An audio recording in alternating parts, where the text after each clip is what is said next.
사람의 몸속에 초소형 칩을 삽입시켜서 전자결제를 한다든지 신원을 확인한다든지 아니면 의료 데이터를 저장하는 일을 한다고 해요.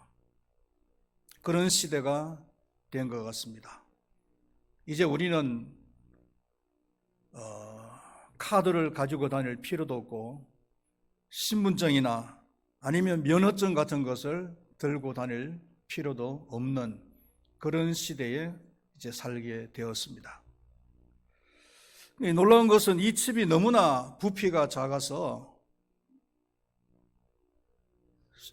의도적으로 외과적인 수술을 해서 삽입을 할 필요가 없다는 겁니다. 그냥 음료수에 타서 음료수 한 잔 쭉 들이키면은 그 음료수와 함께 우리의 몸속에 들어가서 우리의 몸속에서 안착을 한다는 것이죠. 그리고는 죽을 때까지 내 몸속에서 있는 겁니다. 그리고는 뗄래야 뗄 수 없는, 내 몸과는 뗄래야 뗄 수 없는 그런 관계로 이제 죽기까지 살아야 된다는 것이죠. 그리스도인들은 성령을 받아들인 사람들입니다. 그 성령은 우리가 믿는 하나님이십니다. 그리고 그 성령님은 세상 끝날까지 우리를 떠나지 아니하시고 함께 하시는 분이십니다. 그 성령님은 우리 속에 계시면서 우리의 생각이나 말 그리고 감정들을 지켜보시기도 하시고 간섭하시기도 하시는 분이십니다. 그러므로 하나님을 믿는 사람들은 성령 하나님을 의식하는 삶을 살아야 됩니다. 즉 하나님을 믿는 사람들은 그 성령 하나님을 두려워할 줄도 알아야 하고 뿐만 아니라 그 성령 하나님을 근심되게 하지 않기 위해서 노력을 해야 되고 또한 그 성령님을 기쁘시게 해드리는 삶을 살도록 노력을 해야 된다는 것입니다. 성령님을 의식하시고 성령님을 기쁘시게 해드리는 삶을 살기 위해서 노력하시는 우리 큰바위교회 모든 성도님들이 될 수 있기를 축원드리겠습니다. 그러기 위해서는 소극적으로 버려야 할 것이 있는데 31절 말씀 우리 한번 다 같이 읽어보겠습니다. 너희는 모든 악독과 노함과 분냄과 떠드는 것과 비방하는 것을 모든 악의와 함께 버리라. 이렇게 말씀을 하고 있습니다. 첫 번째로는 악독을 버려라. 이렇게 얘기를 하고 있습니다. 이 악독이라는 것은 전형적으로 불신자들이 가지고 있는 것인데 문자적인 의미는 원한을 품고 화해하는 것을 거부하는 것. 그래서 상대방의 결점만 꼬집어 내려고 하는 태도. 이렇게 문자적인 의미를 말할 수가 있습니다. 다시 한 번 더 말씀을 드리면 원한을 품고 화해하는 것을 거부하는 마음. 그래서 상대방의 결점만 꼬집어 내려는 태도. 이것을 악독이라고 합니다. 상대방에게 90%의 장점이 있고 나머지 10%의 단점이 있다면 당연히 그 사람의 장점을 먼저 봐야 되고 장점을 많이 봐야 되죠. 그런데 90%의 장점은 지켜두고 10%의 단점만 본다는 거예요. 자신이 삐뚤어져 있기 때문에 모든 것이 다 삐뚤어져 보이는 것이죠. 황달 걸린 사람은 모든 것이 노랗게 보인다라는 말이 있잖아요. 황달이 걸리면 눈알이 노랗게 변하는 것입니다. 그러면 사물이 다 노랗게 보이는 거예요. 요즘 정치판에서 삐뚤어진 운동장이라는 용어가 많이 사용이 되어지죠. 운동장이 삐뚤어져 있으면 아무리 바로 서 있어도 삐뚤어지게 보이는 거예요. 이것은 불신자들에게 나타나는 전형적인 양상이라고 성경이 말씀하고 있습니다. 디도서 3장 3절 말씀에 보면은 우리도 전에는 어리석은 자요 순종치 아니하는 자요 악독과 투기를 일삼은 자요 가증스러운 자요 피차 미워하는 자였다. 전에는 우리가 예수를 믿기 전에는 악독으로 가득 차 있었던 사람이었다. 이렇게 얘기를 하고 있습니다. 그리스도인들은, 더더구나 성숙한 그리스도인들은 이러한 성품에 머물러 있어는 안 될 줄로 믿습니다. 첫 번째 버려야 될 성품이에요. 그리고 두 번째가 노함과 분함이라고 얘기를 하고 있습니다. 이 노함과 분함은 악독이 행동으로 나타나는 것이에요. 이 노함과 분함은 같은 것 같지만은 엄격하게 이야기하면은 또 다를 수가 있습니다. 노함이라는 것은 일시적으로 과격한 흥분을 나타내는 것을 말한다면은 이 분함이라는 것은 지속되게 분을 나타내는 것을 말하는 겁니다. 그리스도인들이 성령의 지배를 받아서 감정의 조절을 잘해야 되는데 성령의 지배를 받지 않고 감정의 조절을 하지 못하고 지속적으로 분을 나타낸다는 것은 이것은 죄를 짓는 것입니다. 이런 성품을 빨리 벗어버려야 된다는 것이죠. 그리고 세 번째로는 떠드는 것이라고 했습니다.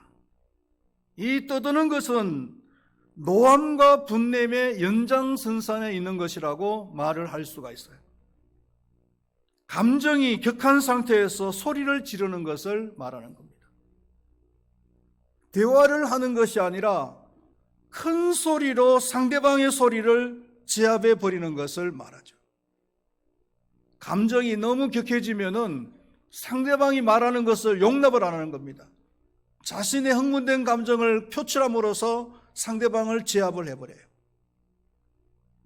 부부싸움할 때도 보면 그런 경우들이 있잖아요. 그 다음에 네 번째로는 악의를 버려라, 이렇게 얘기를 하고 있습니다. 이 악이라는 것은 다른 사람을 해롭게 하겠다는 결심을 말합니다. 예를 들면은 중상모략, 아니면 비방, 그리고 회방 같은 것을 말하는 거예요. 비방이 뭡니까, 여러분? 비방이라는 것은 상대방의 단점을 의도적으로 노출시키는 것을 말하죠. 아주 비열한 것입니다. 상대방의 단점을 감춰주는 것이 아니라 의도적으로 자꾸 노출을 시키는 거예요. 악의적인 생각을 가지고서. 그리고 더 비열한 짓이 있는데 그것은 뭐냐면은 중상모략이에요. 중상모략이라는 것은 상대방에게 있지도 않는 단점을 만들어서 노출시키는 것. 비방은 상대방의 있는 단점을 노출시키는 것이지만 이 중상모략이라는 것은 있지도 않는 단점을 만들어서 노출시키는 것을 말하는 거예요. 그러니까 비방보다도 더 비열한 것이죠. 정치인들한테 많이 보이죠, 요즘. 대통령 선거한다고 후보자들이 많은 연설들을 하고 선거운동을 하는데 참 마음이 답답할 때가 많이 있어요. 어떤 후보는 상대방 후보의 그 자식까지도 다 그 단점을 덜쳐내가지고 다 덜쳐내는 겁니다. 노출시키는 겁니다.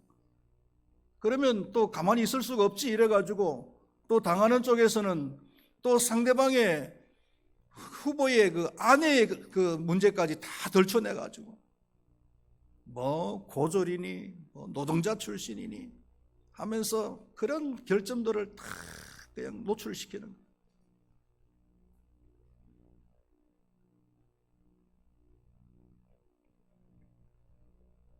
고발, 고소가 아주 난무해요. 아마 이 대통령 선거가 끝나면은 고소, 고발 건수가 한 100건은 넘을 거라고 얘기하죠. 언제 한번 우리나라에서는 이런 대통령 선거를 할 때 서로 양보하는 그런 좀 분위기가 있었으면 좋겠다라는 그런 생각할 때가 많아요. 대통령 선거 서로 당신이 하시오. 아니요, 당신이 해야 좋습니다. 당신이 해야 우리나라를 더 발전시킬 수 있습니다. 좀 이렇게 서로 양보하는 그런 나라, 그런 시대가 되면 얼마나 좋을까요? 교회 안에서나 노예 안에서도 마찬가지 아니겠어요? 교회 안에서 뭐 장로를 뽑을 때나 아니면은 여전도 회장을 뽑을 때나 무슨 기관장을 뽑을 때에 아니 권사님이 하셔야 좋지요. 아니면 집사님이 하시는 게 더 좋습니다. 서로 양보하는 그런 교회, 그런 공동체가 아름답고 성숙한 공동체죠.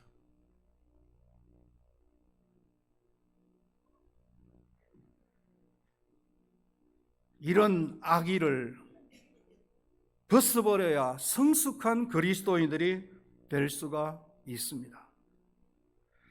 그 다음에는 적극적으로 취해야 될 성품을 얘기하고 있는데 32절 말씀을 또다시 읽어보겠습니다. 서로 친절하게 하며 불쌍히 여기며 서로 용서하기를 하나님이 그리스도 안에서 너희를 용서하심과 같이 하라. 취해야 될, 성숙한 그리스도인들이 취해야 될 성품인데 첫 번째가 서로 친절해라 이겁니다. 이 친절하다는 말의 의미는 다른 사람에게 유익한 사람이 되라, 다른 사람에게 도움을 주는 사람이 되라 하는 이런 뜻이에요. 예수를 믿기 전에는 자기 자신의 유익을 위해서 살아가죠. 노력을 하고 열심히 합니다. 그러나 예수님을 믿고 난 뒤에 성숙한 사람들은 자기 자신을 위해서 노력하고 열심히 그런 삶을 살아가는 것이 아니라 다른 사람을 돕고 다른 사람에게 유익을 주기 위해서 노력하고 열심히 살아가는 그런 삶을 살게 된다는 거죠.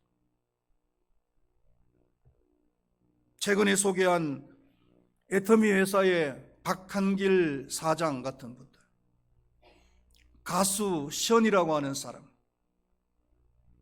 이 박한길 사장님은 기업을 하는데 기업을 해서 돈을 벌면은 그 사회의 가난한 자들에게 다시 다 환원시키기 위해서 기업을 하는 거예요. 열심히 기업을 하는 것이 내가 잘 먹고 잘 살기 위해서 하는 것이 아니라 가난한 사람들, 이 사회에 다시 환원시키기 위해서 기업을 하는 거예요. 가수 시연이라고 하는 사람도 마찬가지라는 거예요. 연예계 활동을 이 사람 왜 하는 겁니까? 자기가 돈 벌고 잘 살기 위해서 연예 활동을 하는 것이 아니라 그 연예계 활동을 하면서 얻은 명성을 가지고서 그 다른 사람, 가난한 사람들을 돕는 일에 활용을 하기 위해서 연예계 활동을 하잖아요.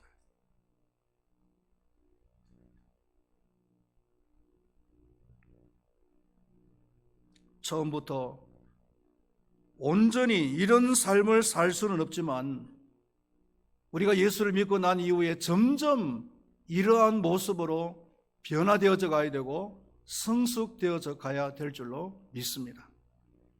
서로 친절한 삶을 살아갈 수 있는 우리 큰바위교회 모든 성도님들이 될 수 있기를 축원드리겠습니다. 그리고 두 번째로는 불쌍히 여기는 마음이라고 했습니다. 어느 누가 말하기를 우리가 살고 있는 이 시대는 무감각의 시대다 이렇게 얘기를 합니다. 이 무감각의 시대를 미국의 소설가인 이디스 워턴이라고 하는 여성은 반마치 상태다 라고 이렇게 이야기를 했습니다. 그런 제목으로 소설을 썼어요. 이 반마치 상태라고 하는 말은 여성들이 출산을 할 때 출산의 고통을 줄이기 위해서 진통제를 놓는 것을 말하는 거예요. 진통제를 놓으면은 출산의 고통을 잊을 뿐만 아니라 출산 자체에 대한 기억도 잊어버린다. 여성들이 출산을 하면은 고통만 있는 것이 아니죠. 고통만 있는 것이 아니고 출산의 기쁨도 있잖아요. 그런데 이 친통제를 놔버리면은 출산의 고통을 잊을 뿐만 아니라 출산의 기쁨까지도 놓치고 만다는 거예요. 이것이 한때 미국에서는 반마취 상태의 출산이 유행했다고 하죠. 이 소설은 다른 사람의 고통에 대해서 아픔을 느끼지 못하는 사회를 비판하는 그런 내용이에요. 그리스도인들은 타인에 대해서 비방하고 중상모략하는 것이 아니라 불쌍히 여기는 마음을 가져야 됩니다. 예를 들어서 주일을 빠지는 사람이 있다면 교회 집사인데도 불구하고 주일을 빠졌어요. 그러면은 교회 집사가 주일을 빠질 수가 있느냐 이렇게 비난하는 것이 아니라 오죽했으면 빠졌을까. 또 주일을 지키지 못하는 그 연약한 믿음을 가진 사람에 대해서 불쌍히 여기는 그런 마음을 가져야 된다.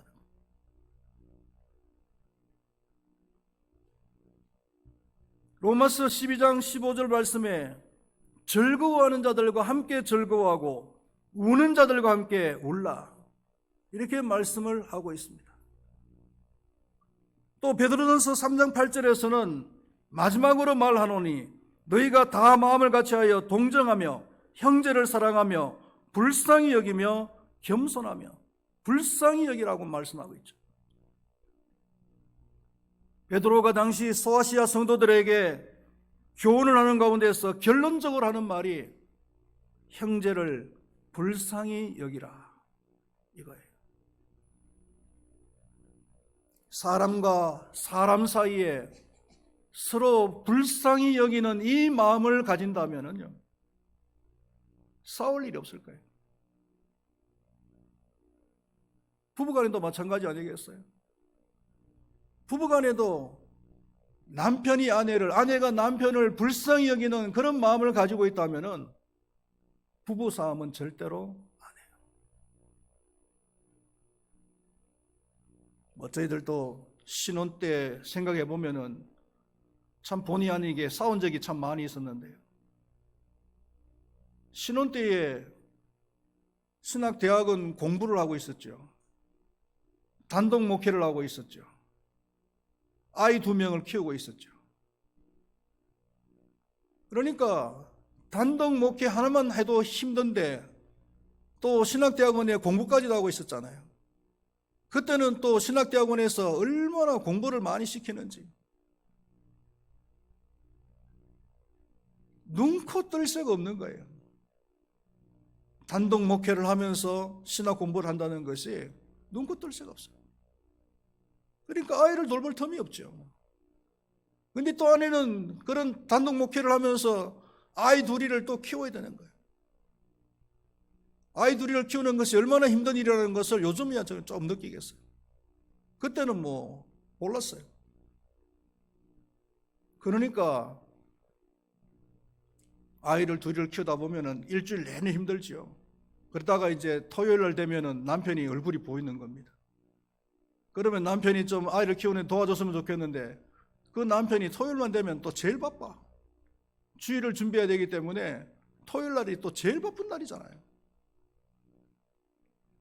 그러니까 은근히 집사람이 토요일만 되면은 그냥 투정을 하고 또 끓는 거죠. 그러다 보면 나는 또 바쁜데 이러다 보면 서로 감정이 막 격해져 가지고 토요일 날 제일 많이 싸우는 것더라고요. 토요일 날. 희한하게도. 서로에 대해서 불쌍히 여기는 마음을 가지고 있었다면, 그죠? 아내를 둘이나 키우는데 얼마나 힘들까? 얼마나 바빴을까? 라는 이런 마음을 가진다면 좀 화가 나도 참을 수가 있고 도울 수가 있고, 또 남편이 신학 공부하면서 단독 목회를 하는데 얼마나 바쁠까? 그러면은 또 상대방을 좀 이해하고 불쌍히 여길 수 있는 그런 마음을 가질 수 있겠죠. 그러면은 부부 싸움을 할 수가 없죠.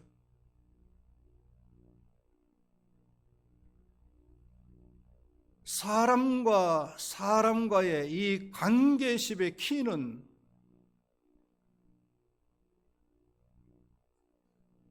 이 불쌍히 여기는 마음인 것 같아요. 레리 크레비라고 하는 사람이 쓴 결혼 건축가라는 책이 있죠.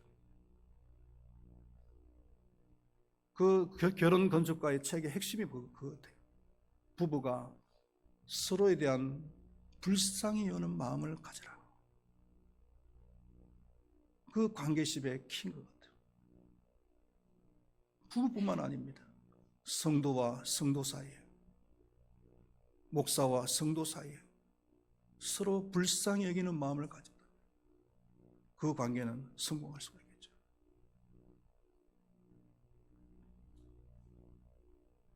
사랑하시는 우리 큰바위교회 모든 성도님들은 다른 사람에 대해서 불쌍히 여기는 마음을 가지시기를 축원드리겠습니다. 야고보는 정말 무서운 말씀을 던집니다. 긍휼히 행하지 아니하는 자에게는 긍휼 없는 심판이 있으리라. 이렇게 말씀을 하죠. 이 불쌍히 여기는 마음은 가져도 되고 안 가져도 되는 것이 아니라 반드시 가져야 될 마음이에요. 불쌍히 여기는 마음을 가지지 않는다면 하나님도 긍휼 없는 심판을 할 것이라고 그렇게 말씀을 하고 있잖아요.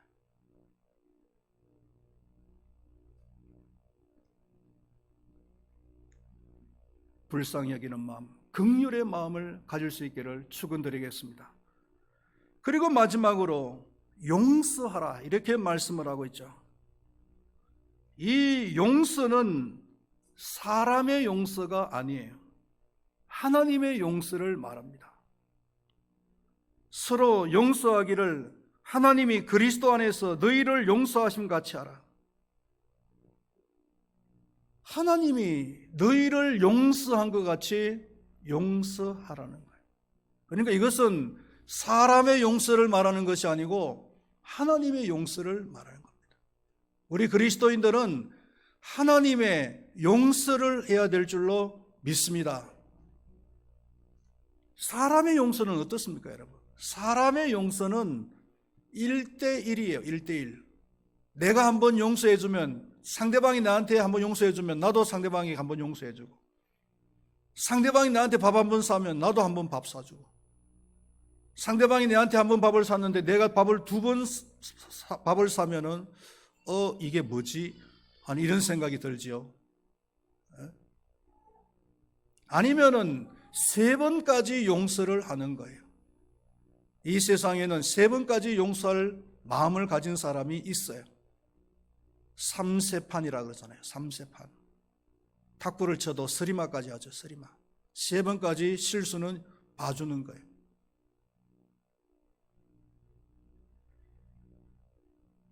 제자들은 7번까지 용서를 하려고 하는 마음을 가졌어요. 마태복음 18장에 보면은 베드로는 예수님께 7번을 용서하면 잘하는 것이지요 라고 하면서 잘난 척했어요. 그러니까 1번도 아니고 3번도 아니고 자기는 7번을 용서하겠다고 하는 그런 마음을 가지고 있으니까 잘한 거 아니냐 이거죠. 그러나 예수님께서는 뭐라 그랬습니까? 7번을 70번씩 해라. 7번을 70번씩 해라. 실제로 계산을 해보면 몇 번이 나온지는 모르겠어요. 이 말의 의미는 몇 번을 해라는 것이 아니라 셀 수 없도록 해라. 무한대로 용서하라. 그런 의미입니다. 횟수나 그리고 그 중대함에 있어서 무한대로 용서하라는 말이에요. 특별히 여러분들 이 말이 명령으로 되어 있다는 사실에 주목을 해야 됩니다. 성경을 읽다가 명령으로 된 것에 대해서는 여지가 없어요. 반드시 순종을 해야 됩니다. 정리를 하면은요, 우리는 상대방에 대한 모든 악의는 버려야 됩니다. 그리고 상대방에 유익을 주는 그런 사람이 되어져야 됩니다. 그러기 위해서는 상대방에 대해서 불쌍히 여기는 마음을 가져야 되고요. 그리고 상대방의 70번씩, 7번씩 70번이라도 용서하는 그런 마음을 가져야 됩니다. 이것은 선택사항이 아니라 하나님의 무서운 명령이라는 것을 우리는 알아야 됩니다. 말씀을 맺도록 하겠습니다. 혹시 다른 사람들이나 또 성도들 간에 악의를 가진 것이 있다면 이 시간에 모두 버리시기를 바라겠습니다. 그리고 상대방에 대해서 유익한 마음을 가지시기를 바라겠습니다. 그리고 상대방에 대한 긍휼의 마음을 가지시고 용서하시기를 바라겠습니다. 모든 성도들이 이것을 실천한다면 우리 금바위교회는 더욱더 성숙한 교회가 될 수 있을 것입니다. 기도하겠습니다. 하나님 아버지, 우리는 더욱더 성숙한 신앙인이 되어져야 성령님을 기쁘시게 해드릴 수가 있습니다. 하나님, 우리의 마음속에 악의를 가진 것이 있다면 다 벗어버리게 하여 주시옵소서. 상대방에 대해서 친절한 마음을 가지게 하시고 또한 상대방에 대해서 긍휼의 마음을 가지게 하시고 그 긍휼의 마음으로 상대방을 다 용서할 수 있는 마음을 가질 수 있도록 도와주시옵소서. 그래서 하나님께서 보실 때 기뻐할 만한 성숙한 성품의 인격체가 다 되어져서 그러므로 말미암아 우리 금바위 교회도 더욱더 성숙한 교회가 될 수 있도록 하나님께서 은혜를 베풀어 주시옵소서. 감사합니다. 예수님의 이름으로 기도드리옵나이다. 아멘.